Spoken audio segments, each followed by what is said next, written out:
Fala, mitos e mitas! Eduardo Cruz aqui para mais um Pergunte ao Rei Avalia. Isso mesmo, Pergunte ao Rei junto com o Rei Avalia hoje, porque é uma rodada complicada, terminou ontem, hoje já tem que gravar, tem que estudar tudo, é uma correria, então para vocês vai ficar difícil mandar antes os times, não tinha como mandar, as perguntas, não ia ter dúvida. Então eu gravei tudo de uma vez só, uma versão express para vocês aqui, pra gente sempre ter esse conteúdo que a gente tem toda a rodada e que vocês adoram tanto, né? E se você não é inscrito no canal, por favor, se inscreve aqui no canal, porque você ajuda a gente. Ajuda a gente, você vai saber quando eu gravar vídeos, vai receber mais rapidamente e também ajuda aqui a aumentar o número de inscritos e o YouTube vai entender que vai entregar para as mais pessoas, você deixando o like aqui também.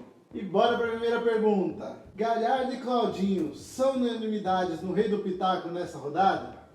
Vamos lá. Em primeiro lugar, o Claudinho, para quem não sabe, no Rei do Pitaco ele é meia, diferente do Cartola. No Rei do Pitaco eles podem alterar a posição em relação ao Cartola, então se eles veem que o jogador está em outra posição, eles colocam de acordo com a posição para facilitar para a gente ser mais justo na rodada, né? Então vamos lá. O Claudinho, ele é muito boa para o Pitaco nessa, então ele é excelente. Eu acho que ele é praticamente unanimidade, sim. Ele é muito bom para a rodada, só que a gente está falando de ligas tiro curto e algumas são grandes, né? E se são grandes, vale a pena a gente arriscar também. Então não é que você tem que colocar em tudo, mas eu colocaria alguns meias em praticamente tudo. Vou falar 3 meias até. Você falou de 2, você falou do Galhardo, que eu acho que sim. O Galhardo ele é um cara que joga mais avançado, tem um jogo favorável na rodada, em casa, bate pênalti, finaliza bastante, então tem todas as características.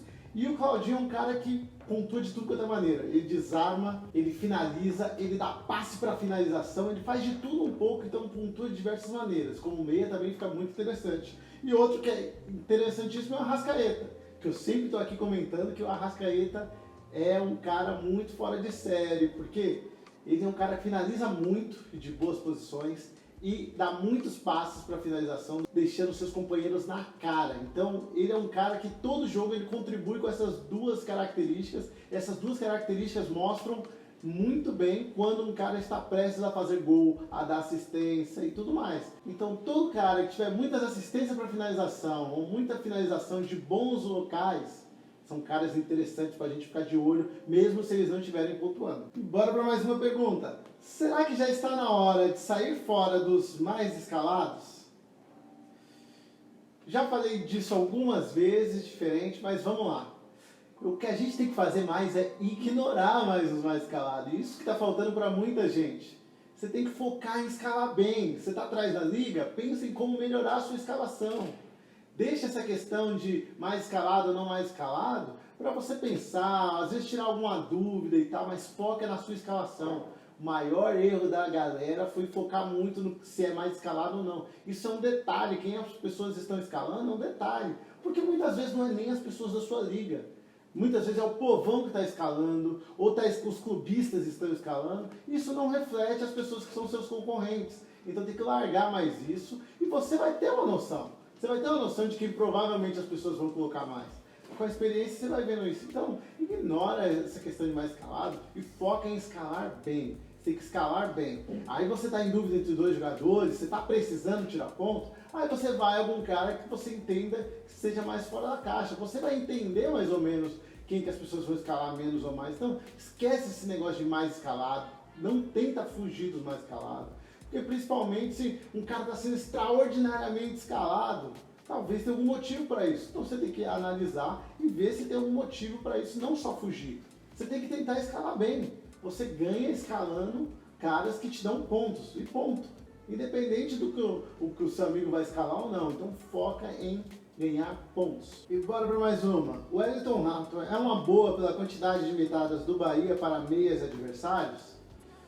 Eu acho que sim, viu? É um cara que eu até comentei na rodada passada já. É um cara que nos últimos 3 jogos, que foi quando virou titular, ele tem 1 gol e 1 assistência. Em todos os jogos ele finalizou, e finalizou bem. Todos os jogos ele teve assistência para finalização, então ele está participando ofensivamente, conseguindo sua pontuação ali com as finalizações e tal. Então é um cara interessante, até porque o adversário é muito mal defensivamente, o adversário que toma muitos gols.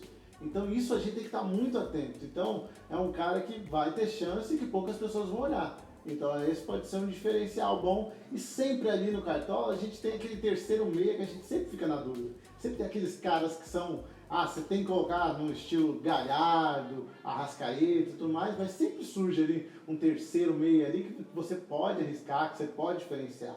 Então tenta buscar esse tipo de coisa. E não aquele cara que é óbvio que tem que colocar, você vai deixar de colocar para diferenciar. Não, foca nas posições que você tem dúvida, que dá para arriscar um pouquinho mais. Mais uma pergunta.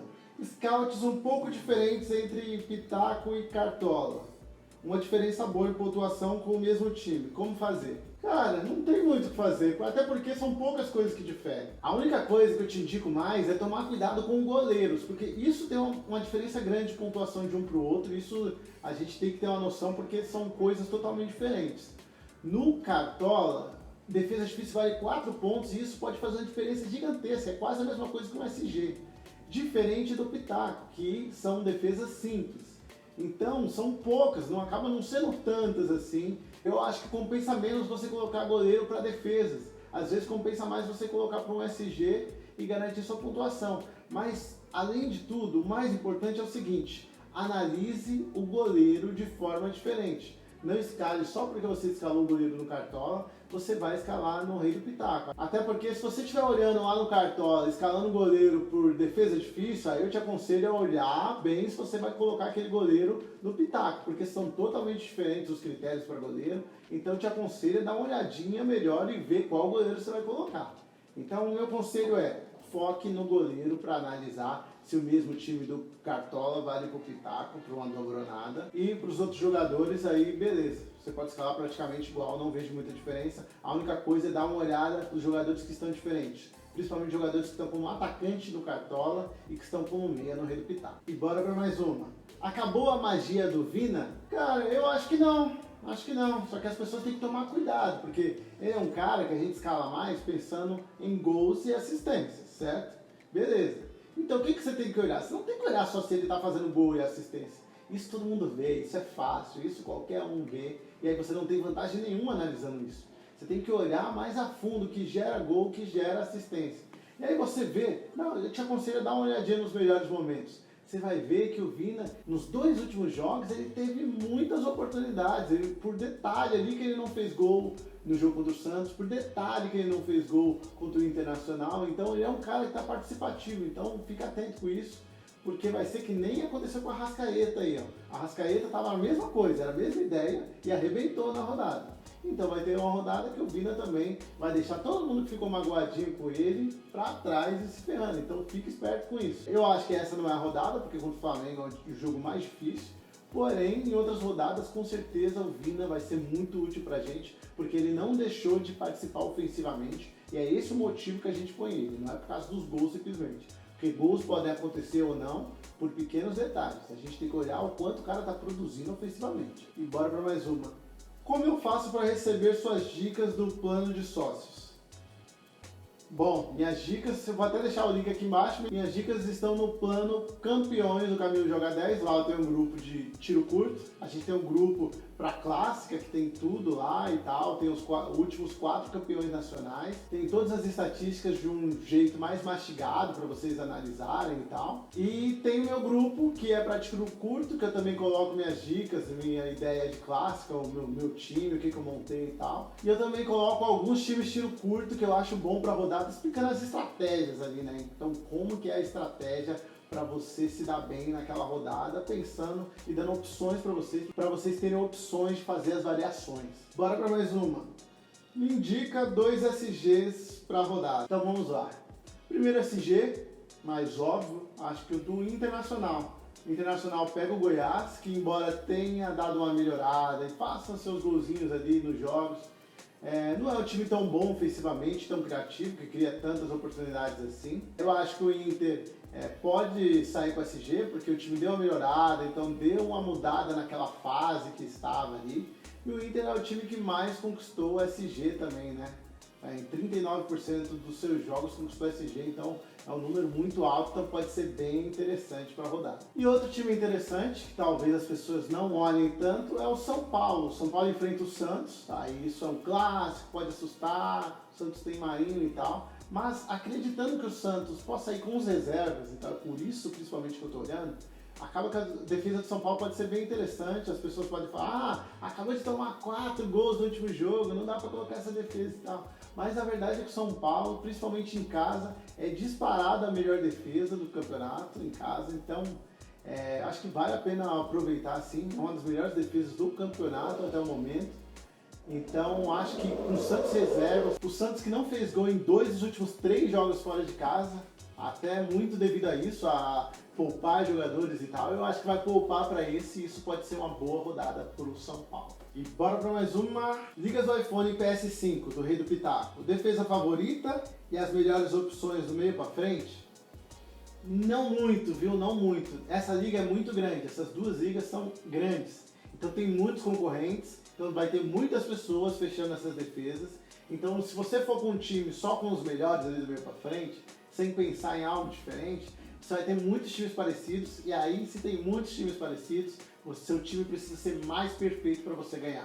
Então suas chances diminuem. Então tem que dar uma ousada. Ou você vai dar uma ousada na defesa, escolher uma defesa não tão favorita, ou em algumas das peças do meio para frente, você vai colocar peças menos visadas, principalmente de acordo com aquela defesa que você tem. Então você vai pensar ali como que as pessoas vão escalar com aquela defesa, e você vai tentar escalar um pouco diferente do que a maioria vai fazer. Então você tem que dar uma diferenciada, porque são ligas bem grandes. Mais uma. Yuri Alberto e Claudinho, mesmo valorizados, são boas opções? O Yuri Alberto, se eu não me engano, está suspenso, então não vale para essa. Mas o Claudinho, aí você falou ele está valorizado. Cara, isso não é hora mais de pensar nisso. Faltam 10 rodadas para acabar o campeonato. Então você não tem que pensar nisso, não dá mais tempo. Você tem pouca cartoleta, paciência, escala o time que der agora. Pense nisso só se você tiver muita dúvida entre um jogador e outro, ou tiver aquela posição que não é importante, que não tem muitos jogadores diferenciados. Aí você pensa esse tipo de coisa. Agora, num atacante, por exemplo, de jeito algum, vai para valer, não pensa em se está valorizado ou não tá, porque não tem tempo mais. As cartoletas que você arrumar para esse ano não vai servir para o ano que vem não. Então, manda ver desde já e escala o melhor time na sua opinião. Não liga muito para isso não. Bora para mais uma. Tenho 2 times de uma liga. Os 2 estão na briga mensal. Escala parecido ou diferencia os times? Você está numa mensal. A não ser que a mensal seja gigantesca. Se for mensal gigantesca, ou seja, que é muito difícil de ganhar, aí você varia bastante os times para você ter mais possibilidades. Isso se a mensal for gigantesca, milhares de times, por exemplo. Agora, se não for tão grande, se for uma mensal menor ali, mensal com menos de 100 pessoas, por exemplo, aí eu te aconselho a não mudar muito não. Muda um pouquinho ali de um time para o outro só, aquelas posições que você tem mais dúvida. Ficou na dúvida em qual dos terceiros meios que você vai colocar? Coloca um em um, outro no outro. Estou na dúvida do capitão? Coloca um em um, coloca no outro. Goleiro é difícil de acertar? Coloca um em um e outro no outro, e por aí vai, entendeu? Você não precisa variar muito, varia pouco, porque sua estratégia é, querendo ou não, ser regular nessas 6 rodadas do campeonato. Agora, se você estiver jogando uma liga maior, aí você precisaria ousar mais, e aí ousando mais, é melhor você ter 2 times totalmente diferentes, para ter mais chances, né, de pelo menos um dar bom, que já vai valer a pena totalmente. E vamos pro Rei Avalia. Agora vamos lá analisar os times que mandaram para mim lá no meu Instagram. E aí me falaram se era para clássica, tiro curto, ou qual a situação. E aí eu vou vir aqui e avaliar para vocês, dizer minha opinião de acordo com a minha experiência, né? Então bora lá. Esse primeiro time é o time tiro curto para a Liga Média. Defesa do Vasco, beleza. Aí no meio colocou o Vina, colocou alguns caras que não é tão óbvio assim, tranquilo, que é tiro curto médio. No ataque colocou o Ramires, que não é tão óbvio e tal. O resto beleza. A única coisa que eu mudaria aqui eu tiraria o Isla e colocaria o zagueiro do Vasco mesmo, viu? Fecharia a defesa inteira. Aí você pensa, mas o lateral aí, não gosto dele. Não, mas é melhor 5 pontos na mão do que sei lá quantos voando. Então, se tirar o SG aqui, o cara já vai estar com 5 pontos pelo menos garantido, já está ótimo para a rodada. Então, só por favor de não arriscar muito, tá? Próximo time, eu tenho aqui um para tiro curto grande, aí eu tenho defesa do Atlético Goianiense, bacana. Aí eu tenho o Wellington Rato ali para diferenciar. Estou apostando no Flamengo ali, com o Bruno Henrique de capitão em vez do Gabigol, já que muita gente vai colocar o Gabigol, interessante. Colocou o Johan ali junto com o Keno. O Johan não estou vendo muita gente olhando. Gostei, time bem feito para a Liga Grande, bem pensado, sem grandes maracutaia, só tranquilo ali, de uma forma que vai ficar diferente da maioria dos times. Legal. Mas esse time aqui, time de Liga Clássica, dobrou o Grêmio, né? Então tem que ver quem joga, tem que ter mais certeza de quem joga ou não. Só ficar esperto com isso. Talvez colocar alguém do Inter atrás seria interessante, por exemplo, ali no lugar do Kahneman, colocar o Moledo e tal. Talvez seria interessante, então é bom dar uma olhada. Do meio pra frente, um time bom. Time bom, não tenho o que questionar. Mas um time para tiro curto pequeno, aí dividiu a defesa. Quem me conhece sabe que eu gosto de fechar a defesa inteira, mas para um tiro curto pequena, beleza, eu entendo, eu acho que vale a pena. Principalmente aqui, ó, até para tiro curto grande, se os caras não tiverem prováveis, ali um zagueiro e um lateral, aí vale a pena você trocar também e colocar da mesma defesa ali. Não acho tão bom variar tanto ali, que eu acho que diminui as chances, tá? Pode ganhar? Pode imitar os caras? Pode. Mas diminui a chance e a gente sempre busca aumentar as chances. Então, dividido assim, eu achei legal. Duas zagas até que favoritas para a rodada, então achei interessante.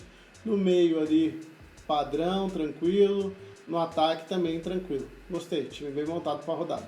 Mais um time aqui, ó, tiro curto grande, colocou o Atlético Paranaense. Aí, o que é interessante aqui, ó, do meio para frente não colocou ninguém do Atlético Paranaense, então já teve a mentalidade aqui de que não é porque tá apostando no SG que tem que apostar no time inteiro, então gostei disso. Aí ele resolveu apostar aqui no Grêmio do meio para frente, legal, gostei, colocou 3 peças do Grêmio ali. Eu acho que poucas pessoas estão colocando, só vai ter que ficar esperto, né? Que eu acho que tá com o Diego Souza ali, na hora que ele me mandou eu tava com o Diego Souza. Eu acho que provável já é o Churin, então tem que ficar de olho e tal. Mas do restante do time ali ele não mudou muito, não arriscou demais. Só que tem essas apostinhas, né? Tem essa questão de estar com a defesa do Atlético Paranaense e tá com várias peças do Grêmio do meio para frente. Então ele já deu a sua diferenciada para ficar igual a maioria. Gostei. Próximo time, time de Liga Clássica. Colocou ali uma peça de cada time. Gostei, interessante. No meio colocou os caras bons para rodada. No ataque, caras bons para rodada. Capitão Galhardo. Gostei muito. Achei muito bom esse time aqui. Bacana. Agora, tiro curto grande. Colocou defesa do Bahia, que é uma defesa um pouco mais ousada, só que tiro curto grande, então vale a pena. Colocou o Juan Ramírez ali no meio, interessante, o cara que está indo muito bem mesmo, então vale a pena. Aí temos ali do meio para frente, do restante ali no meio, não ousou muito. No ataque, colocou algumas peças mais tranquilo, colocou o Marinho ali, tranquilo também. Bom, o time ele não usou muito do meio para frente, mas também não precisa usar muito porque ele já está colocando uma defesa mais diferenciada que nem tantas pessoas vão colocar, né? Então gostei do time. Mais um aqui, ó, Liga Clássica, tirar 50 pontos, ele dobrou o Inter atrás, beleza. Aí diferenciou nas outras peças. Ali no meio, bacana. No meio padrão, no ataque dobrou o Flamengo, tranquilo. Brenner. Gostei. É um time porque ele falou que era para tirar 50 pontos e tal, e eu acho que tá um time bem voltado para isso mesmo, bem tranquilo. Porque ele não precisa sair mudando todas as peças. Ele dobrou o Inter atrás, já pode conseguir umas diferenças ali, porque 50 pontos são 5 pontos por rodada, né? Se o goleiro dele vai bem, já tirou uma boa parte desses 5 pontos. Aí tá dobrando o Inter ali, um SG pode ser interessante, já coloca 5 pontos na frente da galera ali. No meio campo não ousou muito, a galera pode colocar algumas peças diferentes, então você já pode ter uma diferença aí. E no ataque resolveu dobrar o Flamengo, que talvez a maioria não dobre, coloque um dos dois só, pode ser o diferencial sem fazer loucuras, é isso que eu falo pra vocês. Não tem que tentar sair fazer loucuras não, que parece muito, mas não é tanto assim não, hein? E é isso, galera, espero que tenha gostado, a gente fez essa versão mais rápida aqui, me conte, por favor, preciso saber se vocês gostaram assim, se é uma forma que fica bacana para fazer assim quando as rodadas forem corridas e tal. Eu preciso saber, então me conte aqui embaixo nos comentários para eu saber. Aproveita e já se inscreve, porque aí você já vai ficar recebendo das próximas vezes que a gente fizer o vídeo aqui, porque já que vocês acompanham a gente, toda rodada estaremos aqui para ajudar vocês. Valeu!